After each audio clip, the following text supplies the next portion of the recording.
of teammates and even your team chaplain to help you and to disciple you on this journey.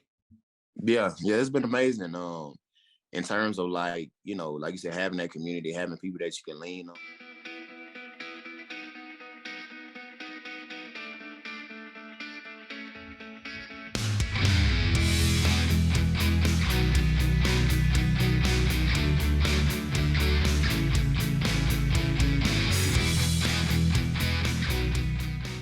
Hey, Malik Reed from the Denver Broncos. Welcome to Sports Spectrum, buddy. How you doing?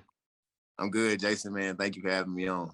Absolutely. It's good to see you. Good to talk to you. Let's start with last year. Obviously, you've already, pressed fast forward and you've moved on to this year, but I do like looking back a little bit because last year you wrote this on your Instagram page right when the season ended. You said 2021 season is a wrap. You said, blessed to have made it through another one. Thankful for the growth and lessons learned. I'm grateful for each and every one of my teammates. I would go to war with y'all any day. Can't wait to see what God has in store. God's glory, which I loved. So let's talk about that. Just there's a bunch of stuff within that, right? So let's start with growth.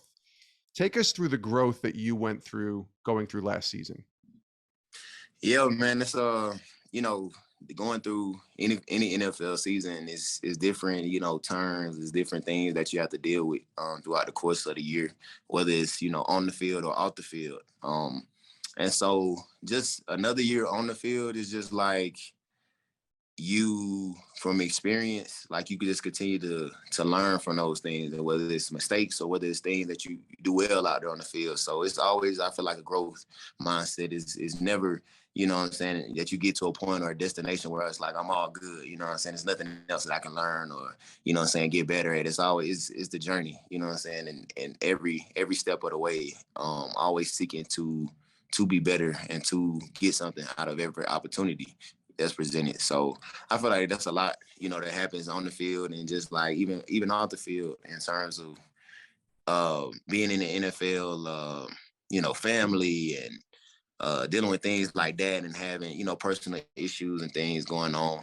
Learning how to navigate and maneuver, I feel like, throughout the season is huge. It's huge for, like you said, the product that we put on the field, and it's huge for, how we are for our families, how we, lead our families, and just overall how we can just create a better environment. Yeah, you mentioned lessons learned.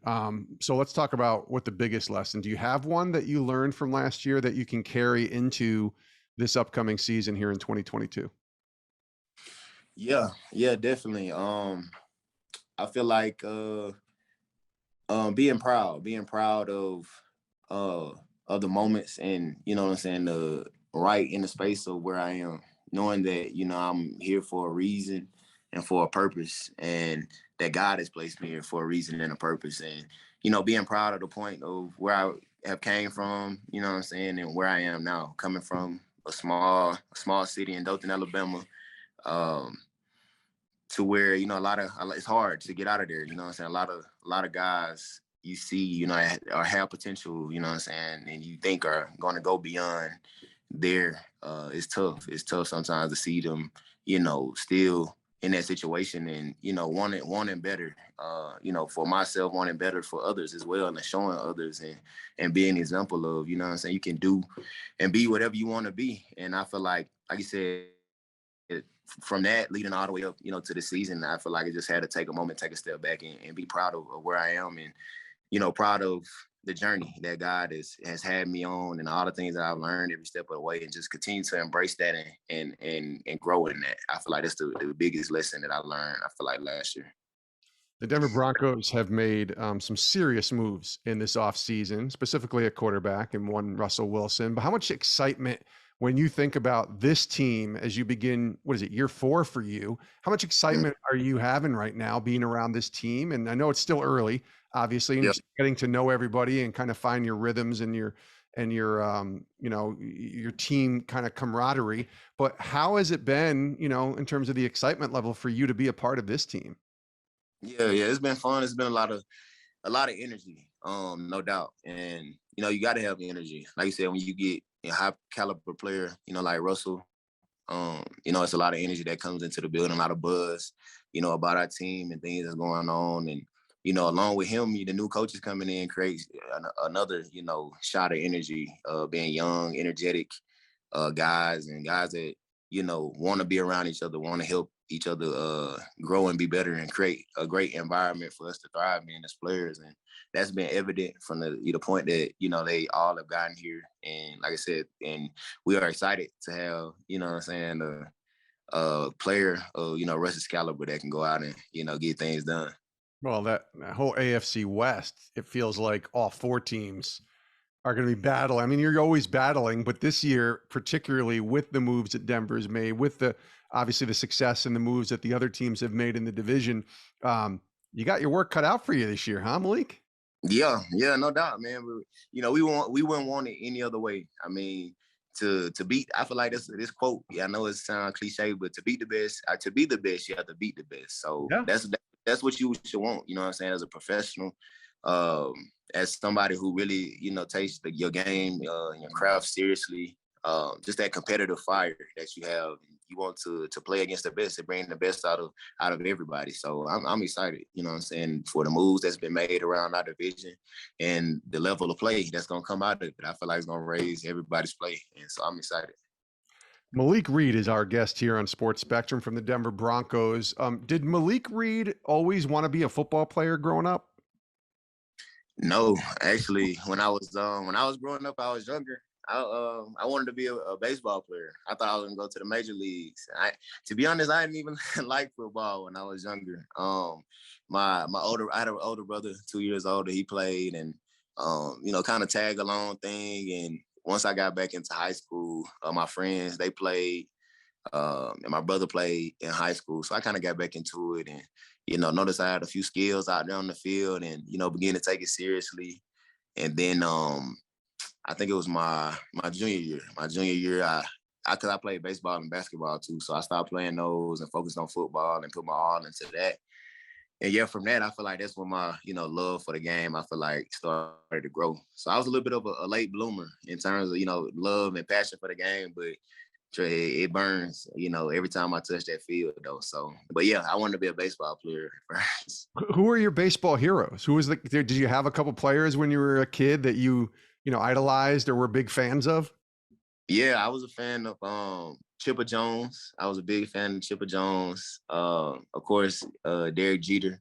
Mm-hmm. A lot of big name guys, and I wore number 10 because that was Chipper Jones number and stuff like that on my all-star teams and stuff. So yeah, it was fun. I enjoyed it. I feel like that was a sport that I was the best at. Like first, like I could hit that was my favorite thing to do was hitting, and I play first base. So yeah, that was my favorite sport.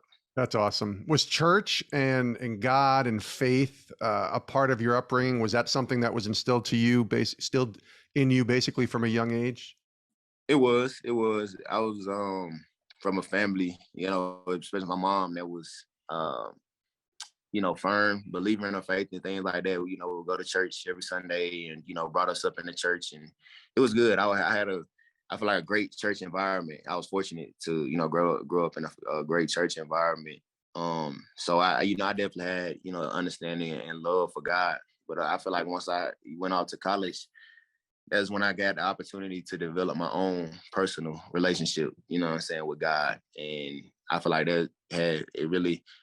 it changed my life. I feel like, and I am grateful for it and grateful for the growth that I have. And I'm still growing, each and every day. But from that point of, like you said, in gaining my own independence and individuality, I feel like is when my faith, I feel like, really started to take off and that fire burn for it. Well, take me to that. Take me to college, University of Nevada, Reno, right? Take me to college. And was there a specific moment that you remember where you were like, yep, I need to make this faith my own. I need to put Christ first in my life, not just, rely on my family's faith? Or was it something gradual? But what was discipleship look like? What would that moment look like for you when you were in college?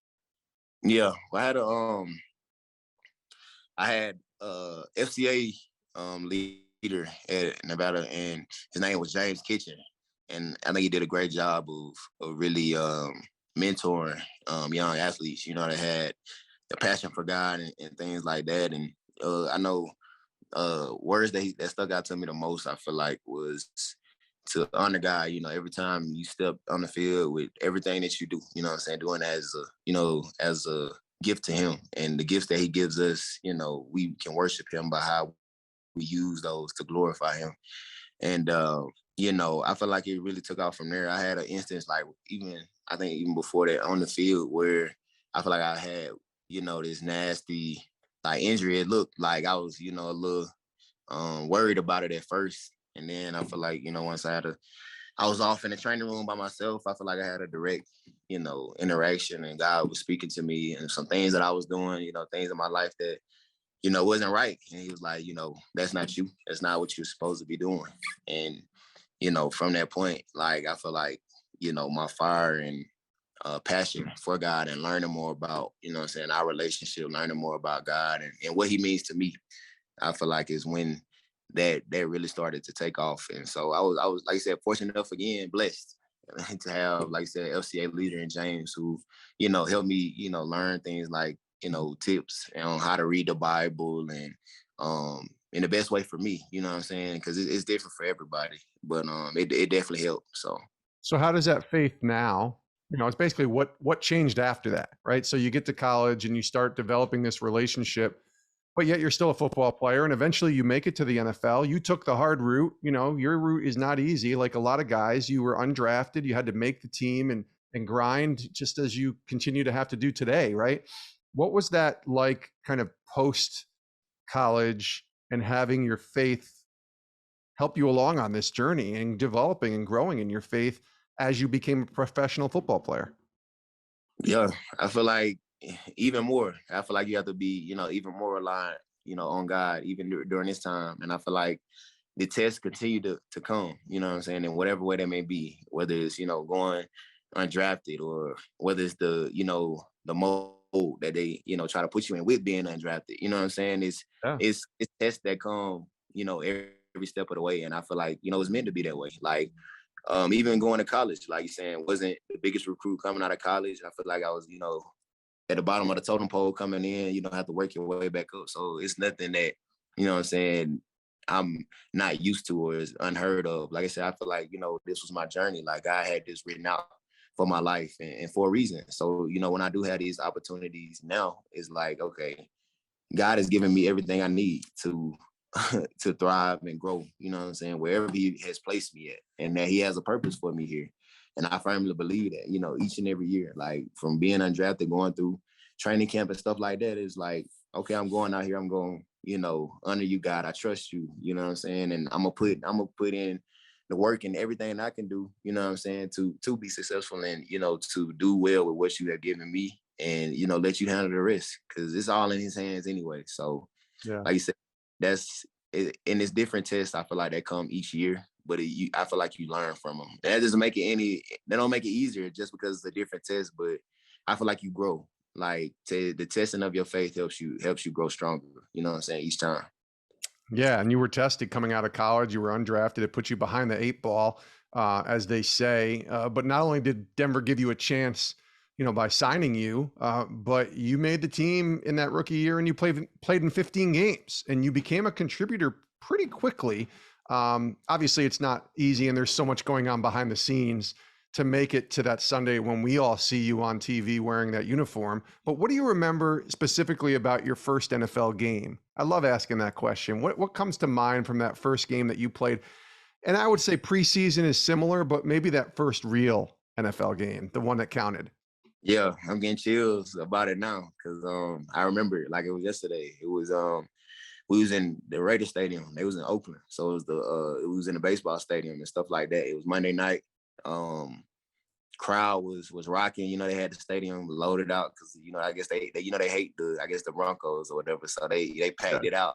Yes. And once the lights came on, you just hear the stadium rocking like like everywhere. And I'm just like, man, I looked up, it's like, this is what the league is. This is what it's all about. You know what I'm saying? To be prime time, to be at the top of the game, to be able to compete at the highest level. There's nothing more you can ask for. And it was just, man, it was a great experience, no doubt.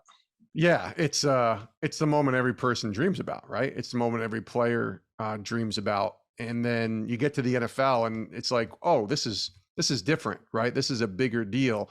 But from a spiritual perspective, I have to imagine it was a bigger deal too, because there's a really cool discipleship community, I think, that exists in the NFL, particularly with your team. Reza Zadeh, obviously your team chaplain, has been a part of Sports Spectrum, and we've told his story here, and he's an amazing guy. So you have an awesome chaplain that takes care of the Broncos, but you have some really strong faith-filled teammates too, guys like Justin Simmons and Dalton Reisner, and even Russell Wilson now, who's very open about his faith. What has that been like for you coming to the NFL, having a community of teammates and even your team chaplain to help you and to disciple you on this journey? Yeah, it's been amazing. In terms of like, like you said, having that community, having people that you can lean on and talk to and have real conversations about, everyday life and, struggles that you may have and, ways that they may have experienced things. And it's ways to, sharpen each other. We all have our own experiences. We all have things that we have gone through to help each other. And it's meant to be that way. God is meant for us to be in relationship, you know what I'm saying? And for us to feed off each other and help each other learn and grow. And so even to hold each other accountable, you know what I'm saying, at times. It's just like a team, but a team for God. You know what I'm saying? Like we're there for each other and we help each other grow, we learn, we read about the Bible and share our experiences and what it means to us. And I feel like it gives us a different perspective. It helps us see things from a different lens beyond our own, you know what I'm saying? Because I feel like it's hard to grow or, once we have such a limited scope on life and we just look through it through, our line of view and we, not experience it from others people's shoes and things like that. So it's been great to have those guys to, like you said, lean on during hard times and, to be there to uplift even during the great times. So it's been amazing, the environment that they have here. And I'm looking forward to just continuing to grow. What's the toughest part about being a professional football player that people like myself and others, the fans, don't see? We watch the games on Sundays, right? And you'll see some things on social media and practicing and injury reports and things like that, but we don't see what's really going on. What is the toughest thing about being a professional football player in your eyes? I would say getting over like I feel like mental hurdles, you know what I'm saying, and things that go on like in the everyday. And it's real. You really have to believe, what I'm saying, have a firm belief in, yourself and firm belief in God. You know what I'm saying? God, wants us to be comfortable with who we are, who he has created us to be. And it's really that belief, you know what I'm saying? Taking that into everything that you do. Like you said, because we know, like I said back then, that, God has given us everything we need. But you have to have trust and faith in that every day. And because it's a test. It's a test that comes every day. You know what I'm saying? It's things that you have to deal with on the day to day, whether it's on the field or, even once you get home. So you really have to believe in who you are. And that doesn't mean that you don't change, you don't grow, you don't learn, you know what I'm saying? But just having a firm belief that, I feel like you are doing things the right way. And, when things don't seem like it's going right for you, continue to trust and, like you said, in God and who he's called you to be. Don't let that deter you or, turn and do things that know you're not supposed to be doing just because, it may be a bad moment. Like bad moments don't last, you know what I'm saying? But yeah, I feel like belief in yourself is huge. So my last question, Malik, and knowing this show and knowing what Sports Spectrum is about, you may be familiarized with this question. What are you learning from God today? Right? He teaches us something new every day. Where you are today as you prepare for 2022 and the upcoming season, what are you learning from the Lord right now? I feel like trust. I feel like just continuing to trust. That's so huge. It rings with me because, you know what I'm saying, we as humans, you know what I'm saying, we get so locked in on our everyday, things that we have our hands on, things that we can touch. You know what I'm saying? We kind of get, a little carried away with control, but like realizing whose hands like everything is in and like having faith in that. And I know it seems, basic, you know what I'm saying? I know it seems normal, but it's real. You know what I'm saying? You have to trust daily. You have to lean on God daily. You know what I'm saying? Because in the end, like you said, he knows our future. He knows, you know what I'm saying, past, present, and future. So it's nobody's hand. It's no better hands to be in than his. You know what I'm saying. So I feel like trusting in him and continuing to believe in, every step of the way, whether it's, a tough road, whether things are going well, however things may be, like continuing to lean on him because he's our constant through all the storms, all the highs, the lows. Like he's our constant. Like he never changes. He's always there for us. So yeah, continue to trust and lean on him. That's a good reminder just to continue to trust. And he says that in his word. Malik, soon the opening day will be here. I mean, it'll be here like in a snap of a finger. So we wish you nothing but the best, and congrats on your first couple years, because like we said, you were behind the 8 ball as an undrafted guy, and you're going into year 4 now with Denver, and excited for what this year could bring to you all, and continued success. And we'll talk to you again soon. Oh yeah, man, I appreciate it. Thank you for having me on. I've enjoyed it, and yeah, I look forward to the next time. Thanks so much for watching today on Sports Spectrum. Make sure you click that subscribe button so you don't miss any other videos. And if you want more stories on sports and faith, check out our website, sportsspectrum.com.